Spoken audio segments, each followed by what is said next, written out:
जय हिंद दोस्तों, आप सभी का हमारे YouTube चैनल विद्यालय एजुकेशन में स्वागत है।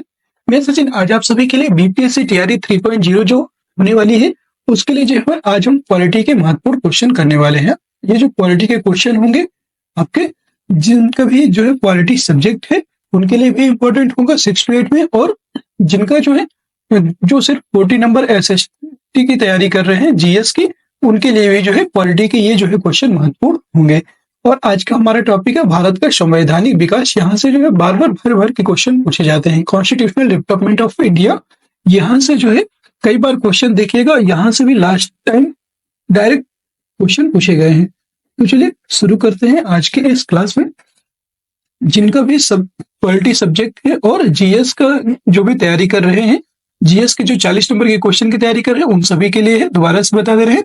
चलिए शुरू करते हैं आज के इस क्लास में।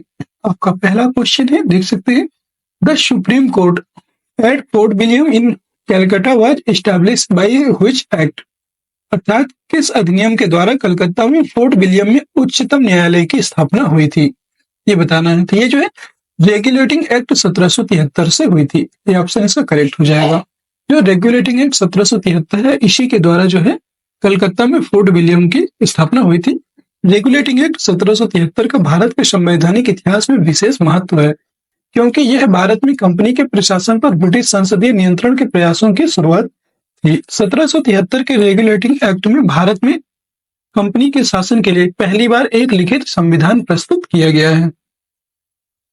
इसके तहत 1774 ईस्वी में कलकत्ता के फोर्ट विलियम में उच्चतम न्यायालय की स्थापना की गई थी। ये सेम टू सेम यही क्वेश्चन पूछा गया था कि जो है सुप्रीम कोर्ट की स्थापना जो है किस एक्ट के तहत किया गया था। टीआरई 2 में क्वेश्चन ये पूछा गया था, याद रखिएगा, 1773 के रेगुलेटिंग एक्ट के तहत।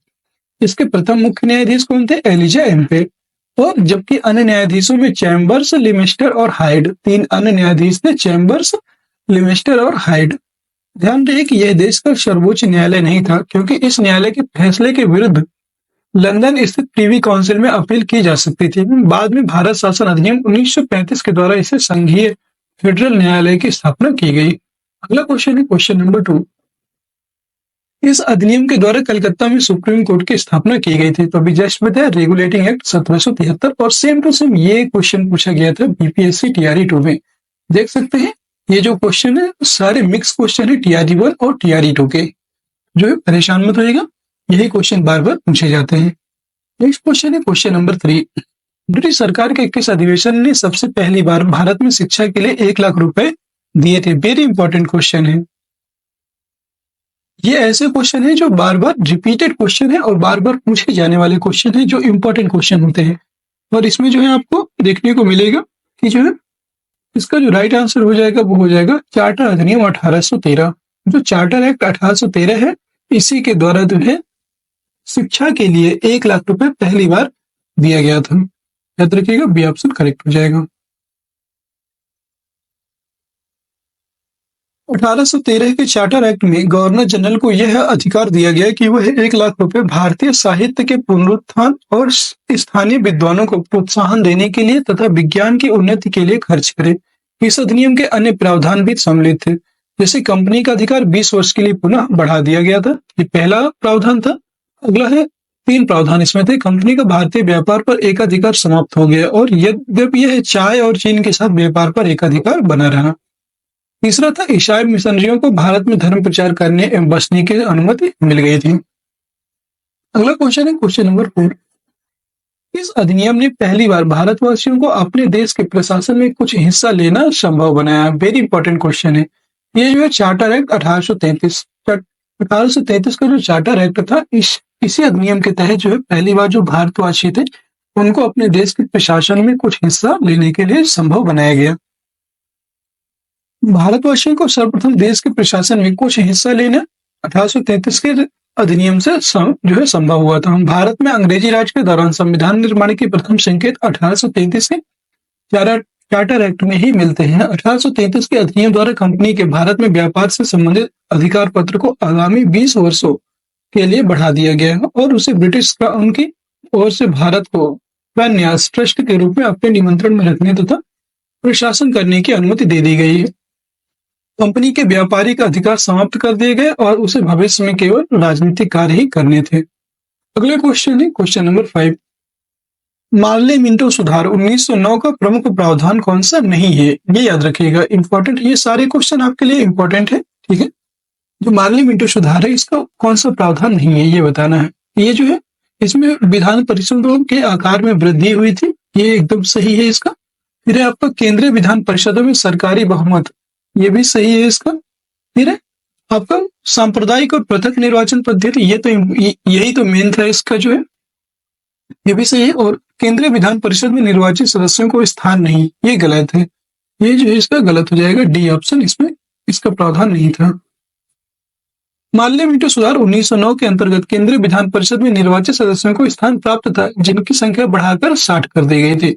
और मार्ले मिंटो सुधार अधिनियम के प्रमुख प्रावधान निम्नलिखित हैं। केंद्रीय और प्रांतीय विधान परिषदों के आकार में यहाँ पे वृद्धि हो गई थी। केंद्रीय परिषद में सरकारी बहुमत को बनाए रखा, लेकिन प्रांतीय परिषदों में गैर सरकारी सदस्यों में बहुमत की अनुमति थी। फिर पहली बार किसी भारतीय को वायसराय और गवर्नर की कार्य परिषद के साथ एसोसिएशन बनाने का प्रावधान भी किया गया था इसी अधिनियम के तहत। और सत्येंद्र प्रसाद सिन्हा वायसराय की कार्यपालिका परिषद के प्रथम भारतीय सदस्य थे, उन्हें विधि सदस्य बनाया गया था। ये क्वेश्चन बहुत पूछता है कि जो है कार्यपालिका परिषद के प्रथम भारतीय सदस्य कौन थे? वायसराय की जो कार्यपालिका है तो उसके सदस्य थे सत्येंद्र प्रसाद सिन्हा। नेक्स्ट आपका फोर्थ है 1909 ईस्वी के मार्ले मिंटो सुधारों में इसका सबसे गलत निर्णय था पृथक निर्वाचन के आधार पर मुस्लिमों के लिए सांप्रदायिक प्रतिनिधित्व का प्रावधान किया जाना।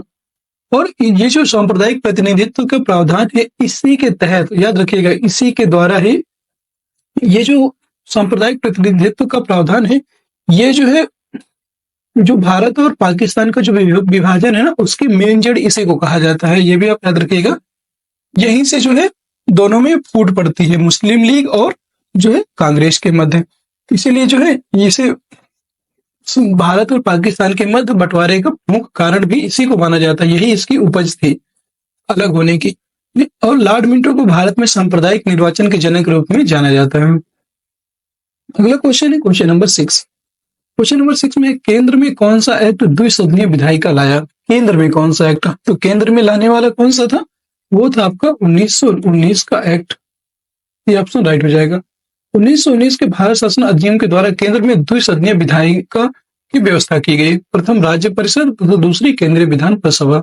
राज्य परिषद के सदस्यों की संख्या 60 थी एवं केंद्रीय विधानसभा की संख्या जो है 144 थी। इस अधिनियम के माध्यम से प्रांतों में द्वैध शासन प्रणाली का प्रवर्तन किया गया और ये द्वैध शासन प्रणाली ही जो 1919 के अधिनियम का प्रमुख जो माध्यम रहा। नेक्स्ट क्वेश्चन है क्वेश्चन नंबर 7। भारत सरकार अधिनियम 1919 में निम्नलिखित में से इसको स्पष्ट रूप से परिभाषित किया था। न्यायपालिका एवं विधायिका के बीच शक्तिकरण का पृथककरण, फिर केंद्रीय एवं प्रांतीय सरकारों की अधिकारिता, भारत के सेक्रेटरी ऑफ स्टेट वायसराय की शक्ति, उपयुक्त में से कोई नहीं था। अभी जस्ट बताया आपको, ये केंद्रीय एवं प्रांतीय जो सरकारों की अधिकारिता है इसको अलग किया था। इसमें जो दोनों शामिल हो गए थे, बी ऑप्शन इसका राइट हो जाएगा और प्रांतों में द्वैध शासन लग गया था। नेक्स्ट क्वेश्चन है क्वेश्चन नंबर 8 है। क्वेश्चन नंबर 8 दिया हुआ है 1919 के भारत शासन अधिनियम के निम्नलिखित में से कौन सी प्रमुख विशेषताएं हैं? प्रांतों की कार्यकारिणी सरकार में द्वैध शासन की व्यवस्था और मुसलमानों के लिए पृथक सांप्रदायिक निर्वाचन मंडलों की व्यवस्था, ये जो है मार्ले मिंटो का था, ये नहीं है, ये सही है। और केंद्र द्वारा प्रांतों को विधायनी शक्ति का हस्तांतरण, ये भी एकदम सही है। इसका जो राइट आंसर हो जाएगा 1 और 3, सी ऑप्शन से करेक्ट हो जाएगा। अगला क्वेश्चन है क्वेश्चन नंबर 9। निम्नलिखित में से किस अधिनियम द्वारा संवैधानिक निरंकुशता का सिद्धांत प्रवृत्त किया गया था? इंपॉर्टेंट क्वेश्चन है। संवैधानिक निरंकुशता का सिद्धांत कब प्रवृत्त किया गया था? 1909 को भारत काउंसिल अधिनियम, 1919 का भारत सरकार अधिनियम, 1935 का भारत सरकार अधिनियम या 1947 का भारत स्वतंत्रता अधिनियम। ये जो था the government of India act 1935, 1935 का भारत सरकार अधिनियम के तहत जो है संवैधानिक निरंकुशता का सिद्धांत को प्रवृत्त किया गया था। अगला क्वेश्चन है क्वेश्चन नंबर 10। निम्न में से एक भारत सरकार अधिनियम 1935 के मुख्य विशेषताओं में से कौन से नहीं थी? यह प्रांतीय स्वायत्तता के सूत्रपात का संकेत था। इस अधिनियम में अखिल भारतीय संघ का महासंघ का प्रावधान था, ये भी सही है और ये भी सही है। फिर अगला आपका, इसने प्रांतीय स्तर पर द्वैत शासन प्रणाली को समाप्त कर केंद्र में लागू किया, ये भी सही है। और अवशिष्ट विषय प्रांतीय विधायकों को आवंटित किए, ये गलत है। डी ऑप्शन से करेक्ट हो जाएगा। भारत शासन अधिनियम 1935 के तहत अवशिष्ट शक्तियां वायसराय को प्रदान की गई थी। इस अधिनियम के निम्नलिखित प्रावधान से इस अधिनियम में अखिल भारतीय संघ की स्थापना का सुझाव दिया गया, जो सबसे महत्वपूर्ण था। और प्रस्तावित संघ में भारतीय प्रांतों तथा मुख्य कमिश्नर के प्रांतों का शामिल होना अनिवार्य था, किंतु देशी रियासतों का शामिल होना वैकल्पिक था। अगला है, केंद्र और इकाइयों के बीच 3 सूचियों, संघीय सूची 59 विषय, राज्य सूची 54 विषय और समवर्ती सूची 36 विषय के आधार पर शक्तियों का बंटवारा किया गया। अवशिष्ट शक्तियां वायसराय को दे दी गई थी। इस प्रकार इस अधिनियम ने भारत में संघीय शासन की व्यवस्था की थी। अगर आपसे पूछता है कि किस अधिनियम के द्वारा भारत में संघीय शासन की व्यवस्था होती है, तो वह है आपका 1935 का भारत शासन अधिनियम। तीसरा है आपका, इसने प्रांतों में द्वैत शासन व्यवस्था समाप्त कर दिया। प्रांतों में द्वैत शासन व्यवस्था किसने शुरू किया था? तो भारत शासन अधिनियम 1919 के तहत ये जो है शुरू होता है, और 1935 में ये जो है भारत शासन अधिनियम 1935 के तहत इसे जो है समाप्त कर दिया था और केंद्रों में लग जाता है। फिर प्रांत का कार्यकारिणी प्राधिकार गवर्नर में निहित था एवं गवर्नर को सलाह देने के लिए मंत्री परिषद थी। गवर्नर को व्यापक शक्तियां प्रदान की गई तथा प्रांतीय विधायिका को प्रांतीय सूची एवं समवर्ती सूची पर कानून बनाने का अधिकार दिया गया। अगला क्वेश्चन है, अगला दिया हुआ है, केंद्र में द्वैत शासन प्रणाली का शुभारंभ किया गया। फिर इसने 6 राज्यों बंगाल, बंबई, मद्रास, बिहार, संयुक्त प्रांत और असम में द्विसदनीय व्यवस्था भी प्रारंभ की। आपको सभी को पता है कि जो है 6 राज्यों में जो है विधान परिषद भी है, ठीक है, लेकिन नहीं, यहाँ पे जो 6 राज्यों में द्विसदनीय व्यवस्था यहाँ पे प्रारंभ हुई थी, ठीक है।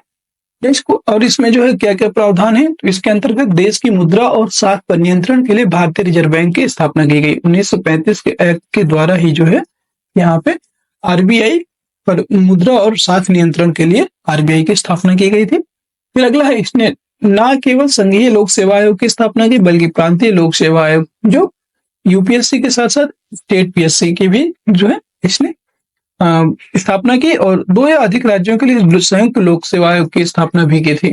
अगला है इसमें, इसके तहत अर्थात भारत शासन अधिनियम 1935 के तहत वर्ष 1937 में संघीय न्यायालय की स्थापना हुई। इस न्यायालय की स्थापना नई दिल्ली में की गई, जिसके निर्णयों के विरुद्ध लंदन स्थित प्रीवी काउंसिल में अपील की जा सकती थी। फिर आपका लास्ट है, भारत सरकार अधिनियम 1935 के अनुसार ही ये क्वेश्चन देखिए पेट में पूछा गया था और लगभग सभी का क्वेश्चन ये जो है गलत हो गया था, याद रखिएगा। वेरी इंपॉर्टेंट क्वेश्चन है ये इस देखिए यहाँ से जो हम लोग व्याख्या करवा रहे हैं ना, व्याख्या से बहुत सारे क्वेश्चन आपने भी पढ़े होंगे जो किसी न किसी एग्जाम में पूछे गए हैं। तो अभी मुझे याद था कि ये जो क्वेश्चन है, जो 9th ऑप्शन है इसका, यही क्वेश्चन पेट के एग्जाम में, यूपी पेट का जो एग्जाम हुआ था उसमें भी पूछा गया था कि भारत सरकार ने 1935 के अनुसार ही बर्मा तथा अदन को भारतीय शासन से पृथक कर दिया गया और सिंध एवं उड़ीसा 2 नए प्रांतों का गठन किया गया था एवं उत्तर पश्चिमी सीमा प्रांत को गवर्नर के अधीन रखा गया। पेट में आपके क्वेश्चन पूछा था कि भारत सरकार अधिनियम 1935 है, इसको और 2 भागों में कौन कौन से बांटा गया था। तो एक भारत सरकार अधिनियम 1935 था और दूसरा था बर्मा, इसको बर्मा में बांट दिया गया था। 11 नंबर क्वेश्चन है, 1935 के भारत सरकार अधिनियम के निम्नलिखित में से कौन सी एक वैशिष्ट युक्ति नहीं है? केंद्र में साथ ही राज्यों में द्वैत शासन, द्विसदनीय विधानमंडल, प्रांतीय स्वायत्तता, एक अखिल भारतीय संघ। इसमें जो है कौन सा वैशिष्ट युक्त नहीं है? तो ये है केंद्र में साथ ही साथ राज्यों में द्वैत शासन, राज्यों में हटा करके केंद्र में द्वैत शासन लगाया गया था। ये ऑप्शन करेक्ट हो जाएगा। नेक्स्ट क्वेश्चन है क्वेश्चन नंबर 12, निम्नलिखित में से किस एक अधिनियम ने भारत में संघीय शासन की व्यवस्था की थी? तो भारत में संघीय शासन की जो व्यवस्था करने वाला था 1935 का एक्ट था, government of India act, Bharat सरकार अधिनियम 1935 के एक्ट ने यह व्यवस्था की थी। अगला क्वेश्चन है क्वेश्चन नंबर 13, निम्नलिखित में से किस अधिनियम ने केंद्र में द्वैत शासन प्रणाली को स्थापित किया? जस्ट बताया अभी, केंद्र में द्वैत शासन प्रणाली भारत शासन अधिनियम 1935, राज्यों में या प्रांतों में द्वैत शासन प्रणाली भारत सरकार अधिनियम भारत शासन अधिनियम 1919। ठीक है, ये आपको 2 चीज याद रखना है। क्वेश्चन बहुत पूछते हैं यहाँ से। 14 नंबर क्वेश्चन है, किस अधिनियम के द्वारा अंग्रेजों ने अखिल भारतीय संघ प्रस्तावित किया था? इंडियन काउंसिल एक्ट, भारत सरकार अधिनियम, भारत सरकार अधिनियम, 1919 और 1909, 1935। ये जो है 3 भारत सरकार अधिनियम है। तो अभी आपको बताया था अखिल भारतीय संघ, केंद्रों के लिए भी, केंद्र के लिए भी और राज्यों के लिए भी, और एक से अधिक राज्यों के लिए भी जो अखिल भारतीय सेवाएं हैं उनकी स्थापना जो है 1935 के एक्ट के तहत की गई थी। डी ऑप्शन इसका करेक्ट हो जाएगा। अगला क्वेश्चन है क्वेश्चन नंबर 15। एक संघीय व्यवस्था और केंद्र में द्वैध शासन भारत में लागू किया गया था। अभी बताया द एक्ट ऑफ 1935, 1935 के अधिनियम के द्वारा। अगला क्वेश्चन है क्वेश्चन नंबर 16। क्वेश्चन नंबर 16 है आपका जो है निम्नलिखित में से किस एक अधिनियम द्वारा भारत में संघीय न्यायालय की स्थापना की गई थी, ये बताना है। संघीय न्यायालय, भारत परिषद अधिनियम 1861, फिर है आपका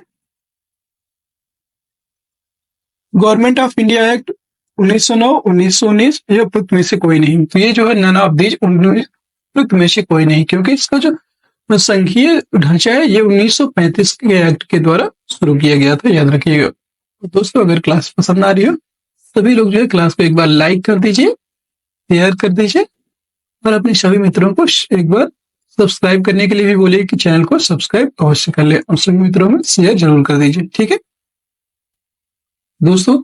आप सभी के लिए जो है मॉर्निंग की क्लास बहुत इंपॉर्टेंट थी, जिसमें जो है क्लास 6 की हमने क्लास 6 की पूरी जितनी भी थी हमने 8 चैप्टर उसमें कंप्लीट किए हैं एक ही क्लास में। 8 चैप्टर के जितने भी क्लास 6 के साइंस के क्वेश्चन थे उनमें से जो है 8 चैप्टर को हमने एक ही क्लास में कवर किया है। जितने भी इंपॉर्टेंट क्वेश्चन थे सभी कवर किए हैं।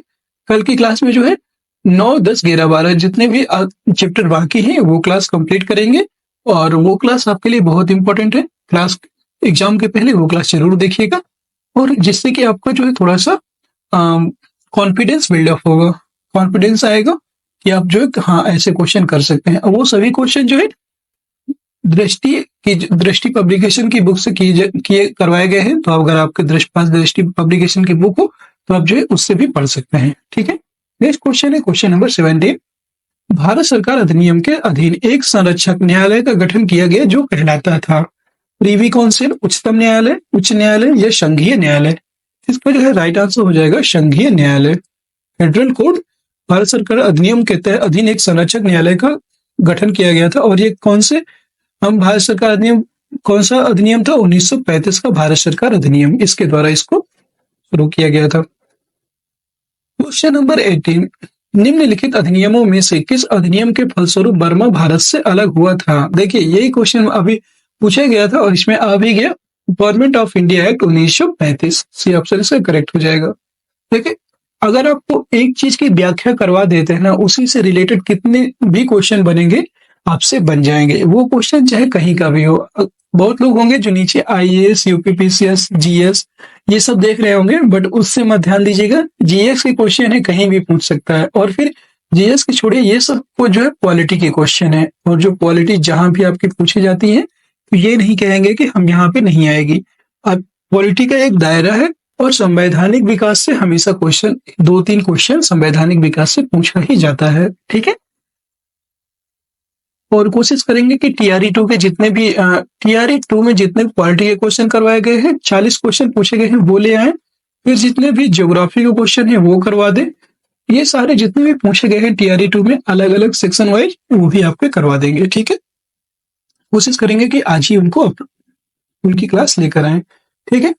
भारत शासन अधिनियम 1935 के द्वारा स्थापित संघ में अवशिष्ट शक्तियां किसे दी गई थी, ये बताना है। संघीय विधानमंडल को, गवर्नर जनरल को, प्रांतीय विधानमंडल को या प्रांतीय राज्यपालों को? तो ये दी गई थी गवर्नर जनरल को। बी ऑप्शन करेक्ट हो जाएगा।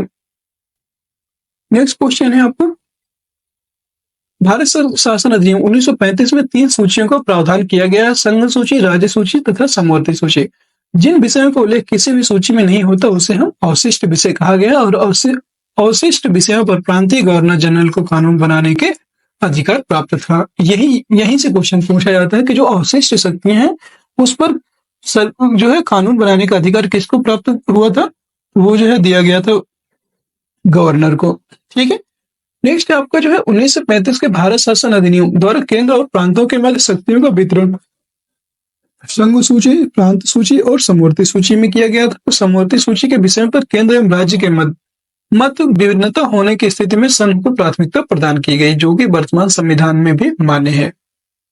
भारतीय संविधान के अनुसार बनाई गई वर्तमान व्यवस्था में संघ और राज्यों के बीच किया गया शक्तियों का विभाजन भारत शासन अधिनियम 1935 की योजना पर आधारित है।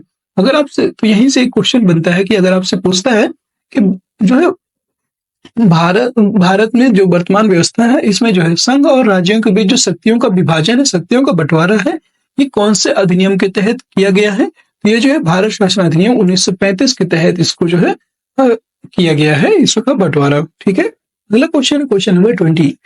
भारत के संविधान में केंद्र और राज्यों के बीच किया गया शक्तियों का विभाजन किस उल्लिखित योजना पर आधारित है? जस्ट बताया आपको। देखिए क्वेश्चन भी बन गया है, ऐसा नहीं ये आपको आईएएस में क्वेश्चन पूछा गया था, बट जो है ये बहुत पुराना क्वेश्चन है, तो अब जो है विभिन्न एग्जाम्स में पूछा जा रहा है। और याद रखिएगा ये जो है आपका government of India act, Bharat शासन अधिनियम 1935 में पूछा के तहत जो है इसको विभाजित किया गया था। सी ऑप्शन करेक्ट हो जाएगा।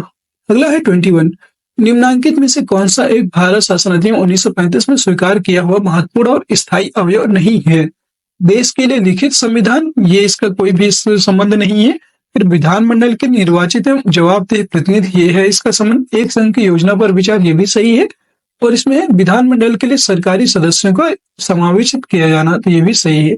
इसका ए ऑप्शन इसका नहीं होगा, ये इसका करेक्ट हो जाएगा आंसर। 22 क्वेश्चन है, 22 नंबर क्वेश्चन है। अच्छा, इसका व्याख्या देख लेते हैं, इसकी व्याख्या इंपॉर्टेंट है। देश को एक लिखित संविधान देने का सर्वप्रथम विचार जो है क्रिप्स मिशन में किया गया था। भारत शासन अधिनियम 1935 के द्वारा भारतीय रियासतों की एक अखिल भारतीय संघ की परिकल्पना की गई। इस अधिनियम के द्वारा प्रांतों में निर्वाचित प्रतिनिधियों द्वारा लोकप्रिय मंडल बनाए गए। वे विधानमंडल के प्रति उत्तरदायी थे। विधानमंडल में कुछ सरकारी सदस्यों का मनोनयन भी इसी अधिनियम की विशेषता थी। भारत शासन अधिनियम 1935 की प्रमुख विशेषताएं इस प्रकार थी कि अखिल भारतीय संघ, केंद्र में द्वैध दोहरा शासन, प्रांतों को स्वायत्तता, शक्तियों का विभाजन, आरक्षण और सुरक्षा, संघीय न्यायालय, अपोजित क्षेत्रों का प्रतिधारण, सांप्रदायिक चुनाव पद्धति का विस्तार, भारत परिषद की समाप्ति, प्रस्तावना का अभाव, केंद्र में द्विसदनीय विधानमंडल आदि इसके जो है प्रमुख विषय थे। और इसके अतिरिक्त जो है इस अधिनियम के अंतर्गत प्रांतीय जो सरकार है उनका भी गठन किया गया था। भारत शासन अधिनियम 1935 के तहत ब्रिटिश भारत में 11 गवर्नर के प्रांत तथा 6 मुख्य कमिश्नर के प्रांत थे। देखिए मिनी कॉन्स्टिट्यूशन भी इसी को कहा जाता है। भारत शासन अधिनियम 1935 का जो एक्ट है, इसको मिनी कॉन्स्टिट्यूशन की संज्ञा इसीलिए दी गई है क्योंकि इसमें जो है आधे से अधिक प्रावधान तो डायरेक्ट इसी से लिए गए हैं। पंडित जवाहरलाल नेहरू ने इसे दास्ता का नया अधिकार पत्र और अनैच्छिक, अप्रजातांत्रिक और अराष्ट्रवादी संविधान की संज्ञा दी। जिन्ना ने इसे पूर्णतः सड़ा हुआ, मूल रूप से बुरा और बिल्कुल अस्वीकृत बतलाया। क्रिप्स मिशन को उत्तर तृतीय चेक की संज्ञा गांधी जी ने दी थी। ये सब जो है क्रिप्स मिशन के बारे में इन्होंने कहा था। अगला है the government of India act 1935 के उपबंध 15 अगस्त 1947 को भारत की स्वतंत्रता के बाद भी थोड़े बहुत संशोधनों के साथ 26 जनवरी 1950 तक चलते रहे और इसी के आधार पर उस समय भारत सरकार कार्य भी कर रही थी। अगला है आपका प्रांतीय सरकारों का गठन निम्नलिखित में से किस अधिनियम के तहत किया गया था? अब आपको कंफर्म हो जाएगा, इसका क्वेश्चन भी आ जाएगा। ये जो है किया गया था 1935 के अधिनियम के तहत। ये ऑप्शन करेक्ट हो जाएगा। 23 नंबर क्वेश्चन है कि भारत सरकार अधिनियम 1935 के अंतर्गत कितने गवर्नर्स के प्रांत व मुख्य कमिश्नर के प्रांत मिलकर ब्रिटिश भारत का निर्माण करते थे? 14 व 7, 11 व 7, 15 व 9 और उपरोक्त में से कोई नहीं। तो ये जो है उपरोक्त में से कोई नहीं इसका राइट आंसर हो जाएगा क्योंकि यहाँ पे कुछ डिसाइड नहीं था। ठीक है। 24 नंबर क्वेश्चन है, ब्रिटिश संसद ने भारतीय स्वतंत्रता अधिनियम पारित किया था। तो भारतीय स्वतंत्रता जो अधिनियम है ये पारित हुआ था जुलाई 1947 में। सी ऑप्शन इसका करेक्ट हो जाएगा। भारतीय स्वतंत्रता विधेयक को 4 जुलाई 1947 को ब्रिटिश संसद में प्रस्तुत किया गया, जिसे 18 जुलाई 1947 को पारित कर दिया गया था और सम्राट के हस्ताक्षर के पश्चात उसी दिन से यह अधिनियम अधिनियम प्रवर्तन में आ गया था।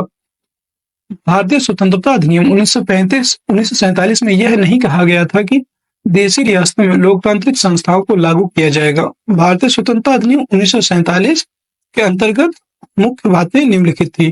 15 अगस्त 1947 से भारत और पाकिस्तान नाम से 2 डोमिनियनों की स्थापना हो जाएगी। प्रत्येक डोमिनियन के विधानमंडल को अपने लिए कानून बनाने का पूरा अधिकार होगा।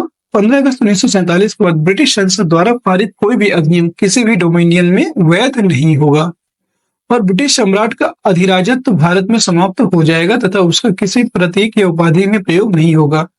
भारत सचिव और भारत कार्यालय के कार्य ब्रिटिश संसद में समाप्त हो जाएंगे। तो यहाँ पे विविध के 5 क्वेश्चन हैं, इनको भी आप देख लीजिए। और ये सारे के सारे क्वेश्चन आपके एग्जाम में बहुत ही इंपॉर्टेंट है। ये मत सोचेगा कि क्वेश्चन बड़े हैं या उनकी व्याख्या बहुत ज्यादा किसी के इस क्वेश्चन की करवा देते हैं। व्याख्या इसलिए करवाते हैं ताकि जो है उस क्वेश्चन से जितने भी क्वेश्चन बनेंगे आपके एग्जाम में गलत ना हो।